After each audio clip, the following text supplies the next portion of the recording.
My name is Wanjau. I'm the Secretary to Cabinet, Republic of Kenya.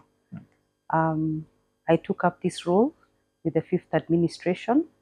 Um, my office is a constitutional office, Article 154, and it is designed to identify and progress government business, and this way give the best chance to the priorities of an administration in terms of their identification, progression, through the necessary avenues. Since most of the business is policies and legislation, one of the key avenues is the National Assembly, and ensuring that all these instruments go through due public participation before they go onwards to implementation, after which then monitoring and evaluation for impact becomes very critical. Public service is a privilege, and for it to have happened in this season, I then say, this is the time to give your best contribution. I think in fairness, yes. Because when I look back at my maybe my technical training, I'm a lawyer by profession, and I spent a big chunk of my career in the technology space. So I'm very digitally fluent, and this administration is very big on digital transformation. So that has kind of found me like a fish in water, seeing the kind of high ambition that has been placed in the delivery of services to the public, the reform for processes using the technology platform. So this is very exciting. And as you may know, Kenya has achieved a lot of admiration and recognition around that general ecosystem. So it's a time and it's a season. You tell me. Yeah. You tell me. Yeah. Because this indeed is an important office in any country, and it is an office that is well utilized in bringing and tying up together critical parts to get government business moving. Sometimes it takes time because of the requirement, which is a constitutional requirement for public participation. That has to be done. Sometimes the proposals might meet headwinds of litigation or disaffection by some stakeholders in some certain spaces, but yet you must keep moving.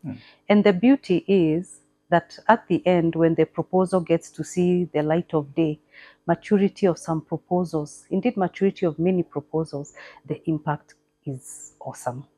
So that alone keeps you in the waiting to keep that show on the road because of what is likely to happen at the end of it. I think it's a mix of both. I believe in nurture and nature.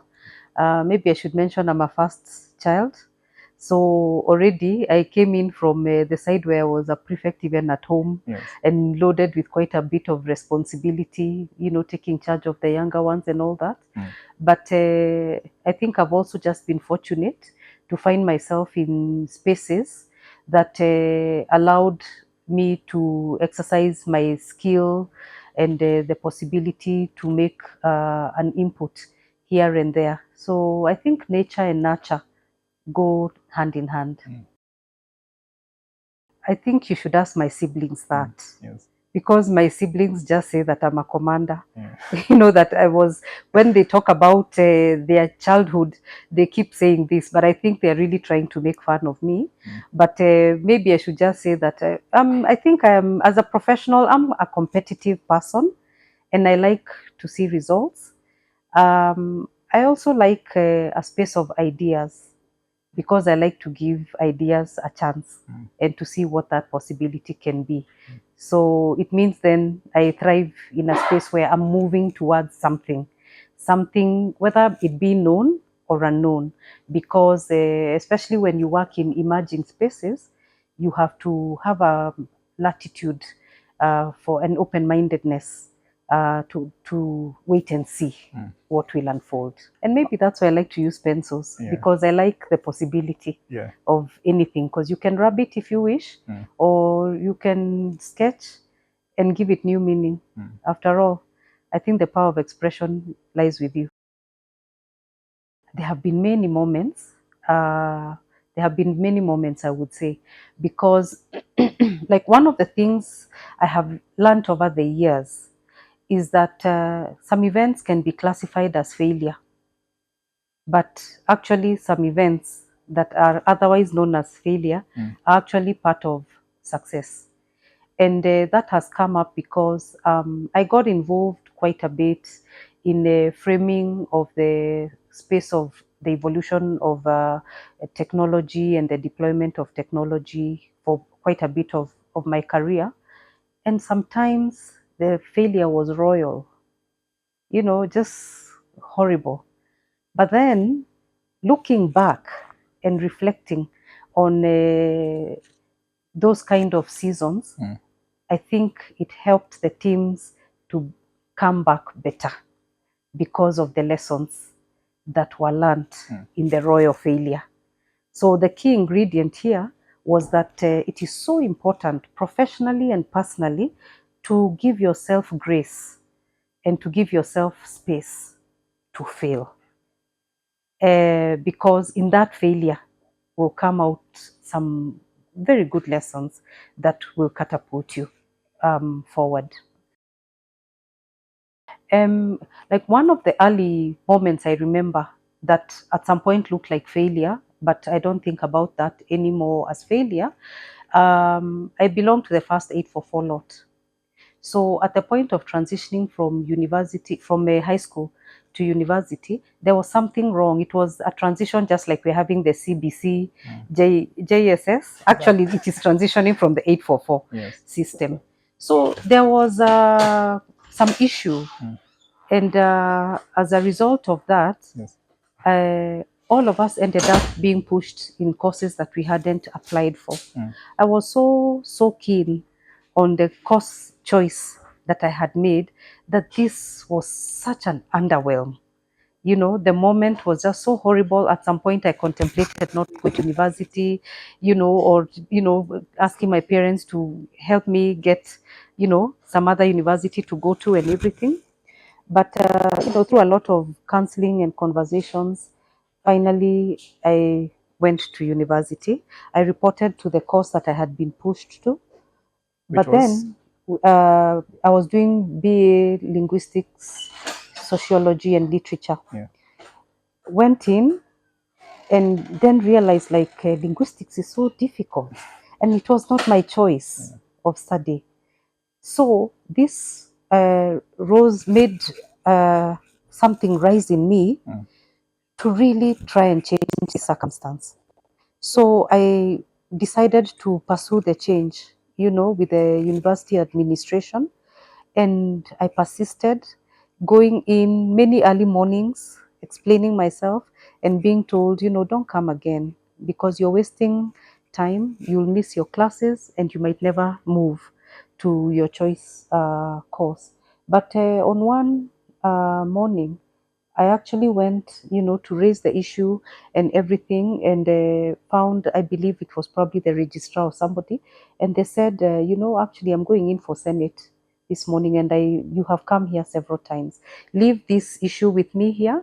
Come in tomorrow. If it doesn't change today, I ask you to please settle down. So that day, I had such anticipation. And when I went the next morning, he said, go to the pigeonholes and see if there's anything. And because my surname was a W, is at the bottom, there was a letter, a white envelope in the W. And when I picked it up, it was my name. I was moved to the Faculty of Law. So I look at that situation and I say, you need to go through some situations to build your resilience and just belief that actually there are people who will help you and they will see what the issue is. So that's how I ended up moving to the Faculty of Law. I must admit that I had never imagined that this kind of an office would require a professional. I assumed it would require a politician. But then on closer inspection, I actually realized that this is a business partnership office and it's a performance driver. So it actually is an office that is driven by very what you'd call corporate dynamics inside a very big and complex business, which is government. And coming in, indeed, it validated my thoughts to the issue. And it being set up as a separate office around year 60 or so after independence, I think is a signal that as an economy, we have moved. We have moved from 1963. We have deepened in terms of scope, and there's still yet so much to be done.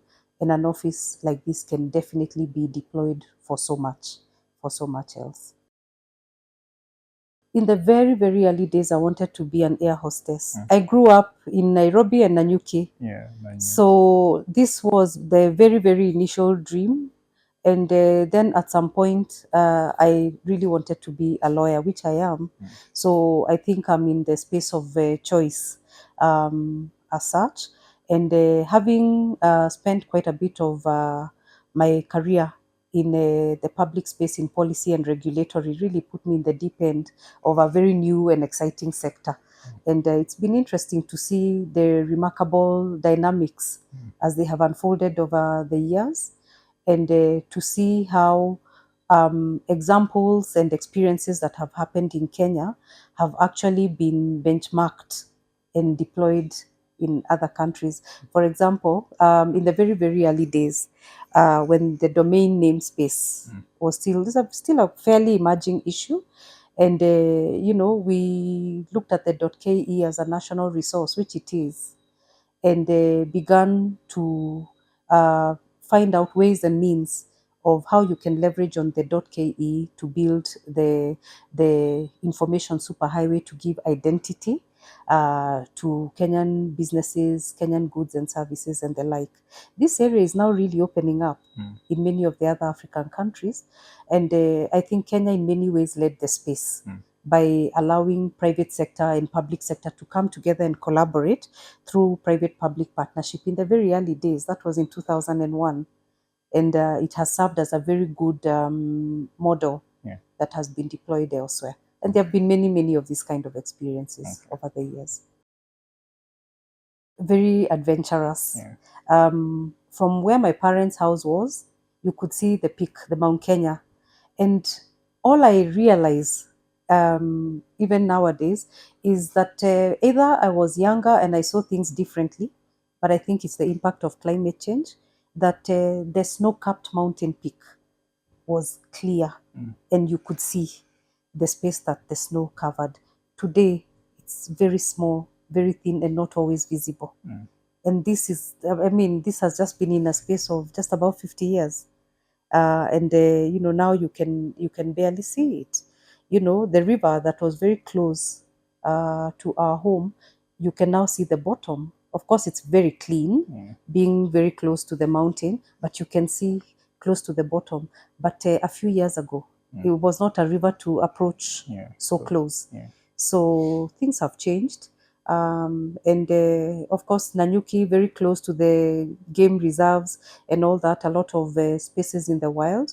So I really like nature, and I like to spend time in nature. I've attempted, but one of my children made it desummited. She did it at age 16. Yeah. She and my husband, both of them have, and my other daughter is now preparing to do it. So I will remain the veritable cheerleader. I think the issue of balance is not real. I don't know that it's possible to strike a perfect balance, but there's always a time to recalibrate. So when it's high season, like I told you, we're in December, early part of December. So it's high season, trying to close off on projects or get a way forward for the new year. It's really high. But I'm also really looking forward to the downtime, that I can have more time with my family and friends, hopefully from about the 20th or thereabouts. So it's really about, the ebb and flow, and riding with things and seeking for help and support along the way. Because when you're at work, you're at work. When you're at home, you're at home. Indeed, to be fair, there are spaces in between that blend. So it has not been uncommon to find myself shuttling with my children, to try and stack up work and personal and that kind of a thing. And that will often happen. But I think it's possible to achieve harmony, because maybe being occupying a public role maybe is overrated sometimes. Yes, because it comes with its positives, but it also takes away some few things, and it's important to recognize that and be in the moment as much as possible.